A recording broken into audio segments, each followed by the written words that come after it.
Tepat 2 bulan Prabowo Subianto menjabat sebagai Presiden Republik Indonesia, terhitung pelantikan dan pengucapan sumpah pada 20 Oktober 2024 lalu.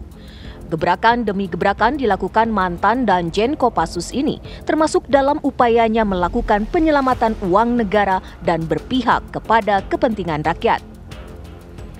Seperti yang disampaikan di hadapan mahasiswa Indonesia yang sedang belajar di Universitas Al-Azhar Kairo, Mesir, Prabowo menyebut akan memberi kesempatan untuk bertaubat dan peluang maaf bagi para koruptor yang mengembalikan uang negara. Pengembalian ini pun dapat dilakukan tanpa diketahui publik. Presiden juga menyampaikan keraguan sejumlah pihak atas kepemimpinannya untuk perang melawan korupsi.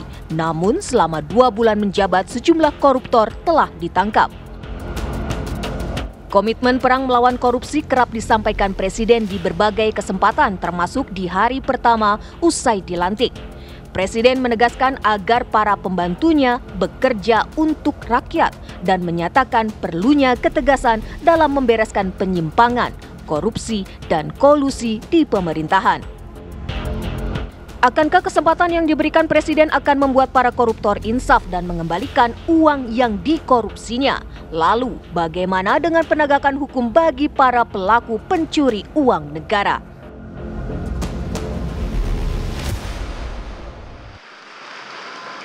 Dan mereka yang masih meragukan, 2 bulan saya memimpin, masih mereka bertanya-tanya, saya sampaikan, sabar sedikit, saya baru menjabat 2 bulan. 2 bulan, ya kan? Anda sudah hitung berapa koruptor yang sudah ditangkap?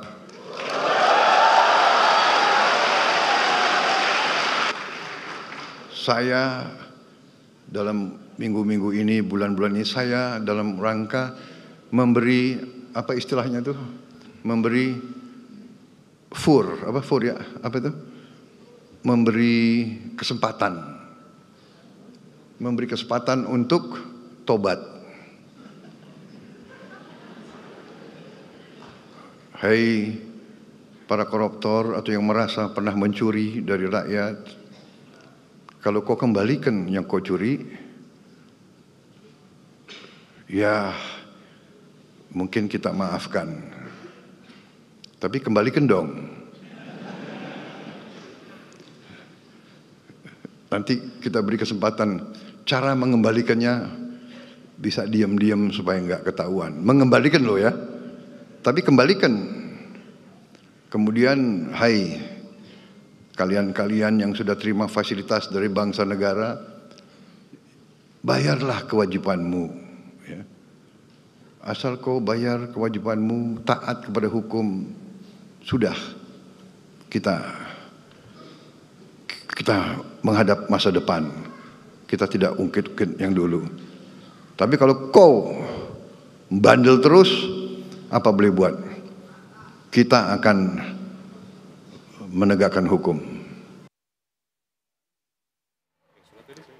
Ya, pemirsa, Anda sudah mendengarkan bagaimana pernyataan dari Presiden Prabowo Subianto. Penegakan yang serius tentunya untuk bisa mencegah tindak pidana korupsi. Tapi bukan itu saja, ada satu pernyataan juga yang mengundang pro dan kontra. Cukup kontroversial, akan memberikan ampun kepada para pelaku korupsi, kepada para pelaku ataupun juga kepada para koruptor ini jika mengembalikan uang yang diambil dari rakyat. Nah, nanti kita akan bahas dari berbagai sudut pandang, dari berbagai dimensi, bukan hanya untuk membahas mungkinkah ini akan terwujud. Kita tahu memang sebuah hak bagi Presiden untuk bisa memberikan abolisi, amnesti, tapi apakah ini bisa terjadi, bisa dilakukan? Apa yang menjadi pertimbangannya? Apa yang diperlukan, termasuk juga instrumen hukumnya? Lalu bagaimana juga dengan reaksi masyarakat dan bagaimana pengaruhnya terhadap penegakan dari tindak pidana korupsi ataupun juga pencegahannya di tanah air. Sudah hadir para narasumber di samping saya dan juga nanti mungkin akan juga bergabung secara daring. Yang pertama sudah hadir yaitu Pak Rikwanto selaku perwakilan dari Komisi 3 fraksi Golkar. Assalamualaikum warahmatullahi wabarakatuh. Waalaikumsalam. Malam. Baik, kemudian juga sudah hadir bersama kita yaitu Prof. Suparji Ahmad yang juga merupakan Guru Besar Ilmu Hukum Pidana Universitas Al-Azhar. Assalamualaikum warahmatullahi wabarakatuh. Waalaikumsalam warahmatullahi wabarakatuh. Ya, selamat malam Prof. Nanti juga akan bergabung dengan kita sepertinya adalah mantan Komisioner KPK yaitu Bapak Muhammad Yassin. Kita masih nantikan kehadirannya. Pak Rikwanto terlebih dahulu mendengarkan apa yang disampaikan oleh Presiden Prabowo Subianto. Mungkin nggak sih Pak itu betul-betul dilakukan? Ya, ini memang sesuatu yang baru ya. Ini kan sifatnya himbauan, ajakan kepada mereka-mereka yang merasa dalam tanda petik koruptor yang telah mengambil uang rakyat. Dimanapun berada, dimanapun tempatnya. Ini perlu waktu mungkin ya untuk menafsirkan yang dimaksud Bapak Presiden. Ya, maksudnya adalah ini saya kalau memang betul-betul mau mengembalikan, kan nama saya mesti dijaga. Betul. Walaupun koruptor gitu ya. Tapi dia mesti ingin terlihat baik ya. Nah, tadi dikasih waktu dan tempat, sembunyi-sembunyi, diam-diam, atau kita atur caranya. Nah, kemudian yang kedua, terus setelah itu apa? Apa diampuni? Apa direhabilitasi? Apa didiamkan pura-pura nggak tahu? Ya disembunyikan saja. Yang penting masuk cash flow ya. Yang ketiga mungkin masalah-masalah berkaitan dengan hukum. Ya, karena ada narasi yang pasal di Undang-Undang Tipikor ya, tidak menghilangkan pidananya kalau itu dikembalikan. Ini juga mesti dibicarakan juga. Ya, jangan sampai sudah ada tiket baik, sudah mau diam-diam, disembunyikan, diamankan, tapi pidananya, nah kapan nanti dibidik lagi, kapan dibidik lagi. Itu kan masalah juga bagi yang bersangkutan. Bagi unsur legalitas, dasar hukum bisa jadi ganjalan. Ya, tapi ini juga ini sebuah yang baik ya dari Bapak Presiden, supaya mereka tetap warga negara yang baik, diterima baik, dan mau setia kepada negara Indonesia. Salah satu dengan cara adalah kalau memang dia ngambil uang rakyat, kembalikanlah. Tapi hal ini Pak Rikwanto, cukup yakinkah akan kemudian mengetuk hati mereka para koruptor untuk bisa melakukannya betul-betul? Walaupun sudah ada jaminan diam-diam semuanya, bagaimana Pak? Ini ujian juga sih, karena mentalitas kan beda-beda ya. Apalagi kalau orang bilang kultur Indonesia itu, wah, nanti kalau saya kembalikan, ketahuan saya koruptornya. Ya kan? Terus berapa yang mengembalikan? Apakah saya nentukan sendiri? Apa ada tim auditnya? Kan begitu. Atau begitu saya buka diri, saya kembalikan, ada pertanyaan muncul kan? Apa benar segini yang kamu ambil? Betul. Gitu kan? Kayaknya lebih banyak deh gitu.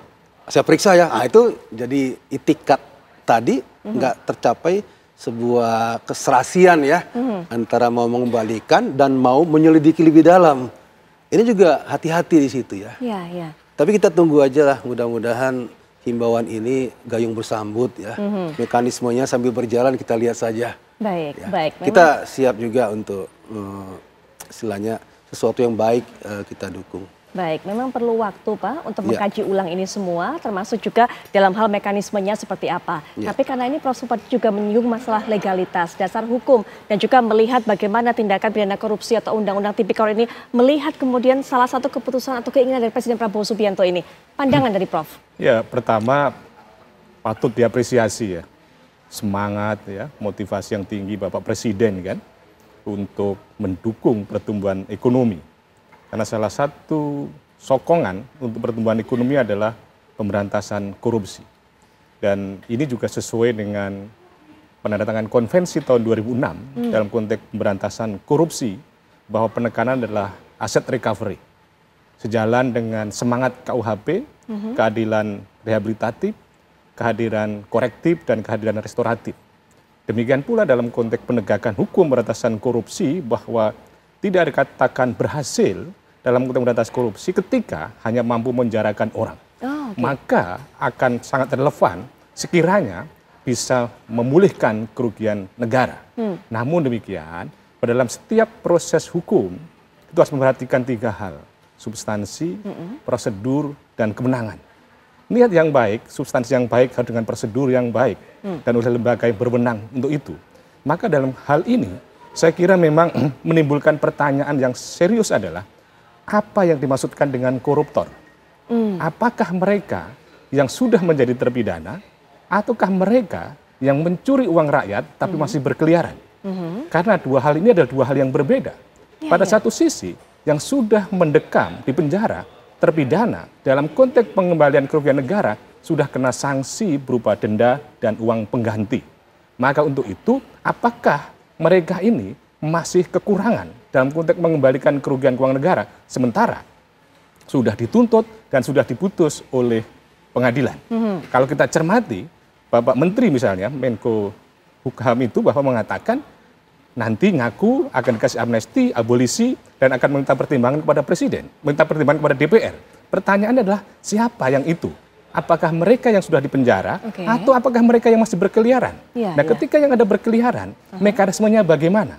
Apakah kemudian serta-merta diam-diam tadi akan mengembalikan begitu saja tanpa ada proses hukum? Tentunya saya kira tidak semudah itu. Ada mekanisme bagaimana ada penyidikan, ada mekanisme bagaimana kemudian di tangan jaksa, apakah menggunakan mekanisme plea bargaining atau DPE, bagaimana different prosecutor executor, bagaimana tidak dituntut oleh jaksa, tetapi ada negosiasi untuk mengembalikan. Nah, inilah saya kira masih ada celah-celah yang kemudian jangan sampai semangat yang tinggi tadi itu mengendorkan pemberantasan korupsi. Saya setuju pada dalam konteks seandainya nanti itu diproses hukum tadi itu pasal 5 juga diberlakukan, bahwa pengembalian kerugian keuangan negara tidak menghentikan tanggung jawab pidananya, hanya menjadi pertimbangan untuk memberikan keadilan saja. Jadi menurut saya adalah apa yang disampaikan oleh Pak Presiden selain diapresiasi menimbulkan pekerjaan besar untuk implementasinya, karena tentunya kita adalah menganut asas legalitas dalam proses hukum itu, dan jangan sampai justru kontradiktif untuk kemudian memberantas korupsi dengan permisif terhadap pemberantasan korupsi. Mungkin saja banyak suara netizen yang mengatakan koruptor kok dimaafkan, kan gitu. Koruptor kok kemudian diampuni, koruptor kan kemudian dianggap salah. Nah, ini harus ada pertanggungjawaban bagaimana konteks kepentingan negara gitu.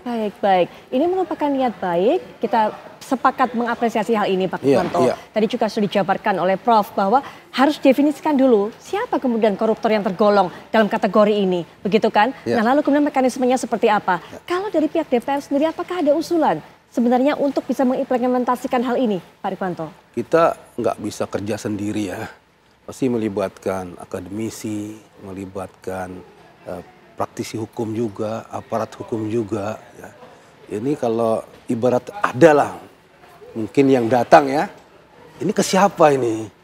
Kan ini ada timnya nih, yang auditnya, yang mengambil keputusan bahwasanya is okay, ini oke udah bisa diterima. What next gitu kan? Nextnya itu kamu saya ampuni, atau kamu masuk kategori saya ampuni, atau kamu kok kecil amat, ini gedein lagi, ya kan? Atau kamu udah terlalu parah ini, kamu nggak bisa dimaafkan mungkin. Ya, kan banyak kategorinya di situ. Tapi yang dimaksud Bapak Presiden, mudah-mudahan penafsiran kita nggak salah ya. Jadi ini sebenarnya ke siapapun ya yang punya yang dimaksud oleh Pak Presiden dalam anti koruptor itu, kita pemerintah kasih tiket baik.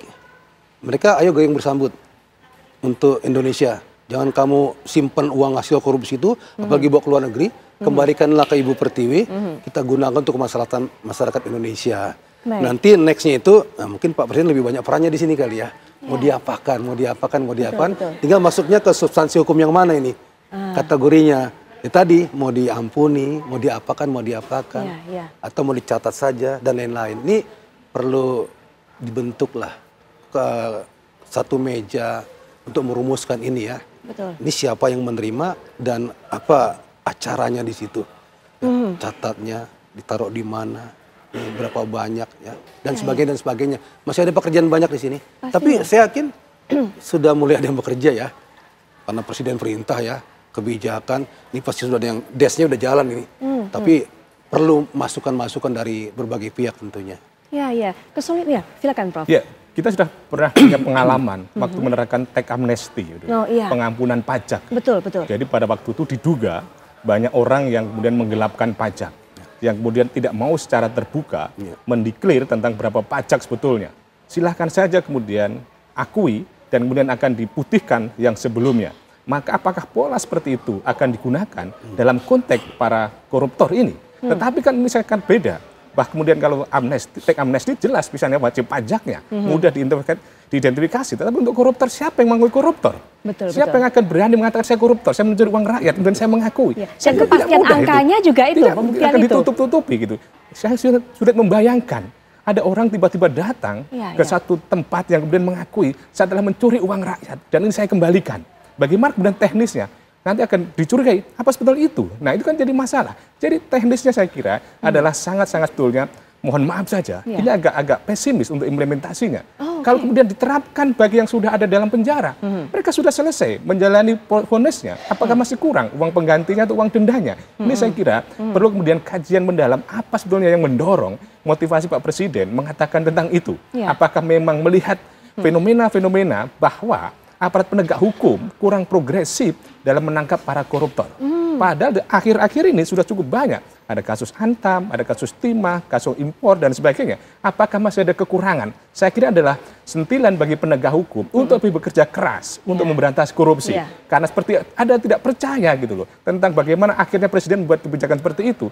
Atau ada ketidakpercayaan penegak hukum tidak mampu membalikan uang rakyat gitu loh. Itu pertanyaannya kan itu. Iya. Baik, kita tarik ke belakang artinya dari tadi yang disampaikan oleh Prof. Suparji, Pak Rikwanto. Apa kemudian menjadi dasar? Apakah memang ketidakpercayaan terhadap para aparat penegak hukum untuk bisa melakukan penindakan ataupun juga kemudian mengungkap kasus-kasus, atau memang ini merupakan cara termasuk salah satu alternatif ketika melihat kondisi negara yang membutuhkan begitu banyak dana untuk bisa melakukan program-programnya di masa pemerintahan ini? Nanti Pak Rikwanto bisa berikan pandangan setelah jeda berikut ini. Apa kabar Indonesia Malam akan segera kembali saat lagi.